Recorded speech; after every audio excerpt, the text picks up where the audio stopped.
Assalamualaikum warahmatullahi wabarakatuh. Perkenalkan, nama saya Muhammad Iksal dari jurusan Agroteknologi, Fakultas Pertanian, Universitas Haloleo. Adapun pada video kali ini, saya akan membagikan beberapa kegiatan saat mengikuti magang MBKM di kantor BSIP Sulawesi Tenggara. Magang MBKM ini dilaksanakan mulai tanggal 7 Maret hingga tanggal 24 Juni 2024. Adapun pelaksanaan dan penerapan kegiatan magang yang sesuai mata kuliah yang pertama yaitu fisiologi dan penyimpanan benih. Kegiatan penjemuran gabah dan jagung dilakukan di dua tempat yang berbeda, di mana penjemuran gabah dilaksanakan di IP2 SIP Wowotobi, sedangkan penjemuran jagung dilaksanakan di IP2 SIP Onembute. Kegiatan ini bertujuan untuk menurunkan kadar air pada benih dan biji jagung, sehingga mampu meningkatkan daya simpan benih yang lebih tahan lama. Selanjutnya, penyortiran biji jagung guna mendapatkan benih yang berkualitas tinggi, serta melakukan pengemasan pada benih agar tidak terjadi kerusakan pada benih. Kemudian proses penyimpanan benih yang ditempatkan langsung pada lemari es. Penyimpanan benih ini dilakukan di kantor utama BSIP Sulawesi Tenggara. Teknologi budidaya tanaman hortikultura. Awal kegiatan yang dilakukan yaitu penerimaan materi teknologi budidaya tanaman hortikultura oleh Bapak Tamrin Kunta, SP, MSI. Bapak Tamrin menjelaskan bagaimana teknik budidaya tanaman hortikultura mulai dari persiapan lahan hingga pemasaran hasil panen. Dijelaskan pula mengenai faktor-faktor seperti iklim, tanah, air, teknologi, dan tenaga kerja yang sangat mempengaruhi keberhasilan budidaya tanaman. Selanjutnya, kegiatan pengolahan lahan yang dilakukan mencakup pembersihan lahan, melakukan penggemburan serta pembuatan bedengan, kemudian dilanjutkan dengan melakukan penyemaian benih tanaman hortikultura seperti tomat dan cabai. Kegiatan penanaman tanaman hortikultura ini dilakukan di 3 tempat yang berbeda, yaitu di kantor utama BSIP Sulawesi Tenggara, IP2 SIP Wowotobi, dan IP2 SIP Onembute. Kemudian kegiatan penanaman bibit yang telah disemai, baik tanaman tomat dan cabai, setelah berumur 3-4 minggu. Dilanjutkan tahap pemeliharaan, mulai dari penyiraman, penyiangan gulma, pemupukan dan pengendalian hama, dan pemupukan.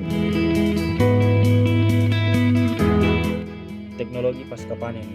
Kegiatan yang dilakukan mencakup pemanenan tanaman jagung di lokasi IP2 SIP Onembute, melakukan penyortiran hasil panen tanaman tomat, dan melakukan pembersihan hasil panen tanaman kangkung. Ini bertujuan agar tanaman kangkung yang akan dipasarkan bebas dari kontaminan yang berisiko merusak kualitas tanaman kangkung.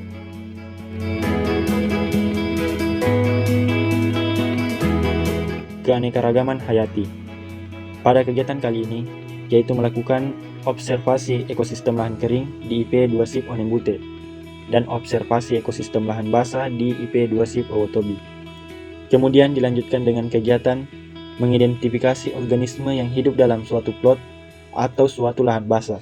Kegiatan ini bertujuan untuk melihat dan mengidentifikasi organisme dalam plot yang dibuat pada lahan berdasarkan morfologinya.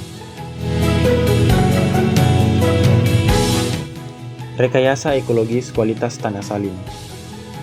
Kegiatan yang dilakukan pada kali ini yaitu pengambilan sampel tanah, di mana pengambilan sampel ini diambil dari berbagai tempat seperti di IP2 SIP Onembute, IP2 SIP Wowotobi, dan yang terakhir yaitu di kantor utama BSIP Sulawesi Tenggara.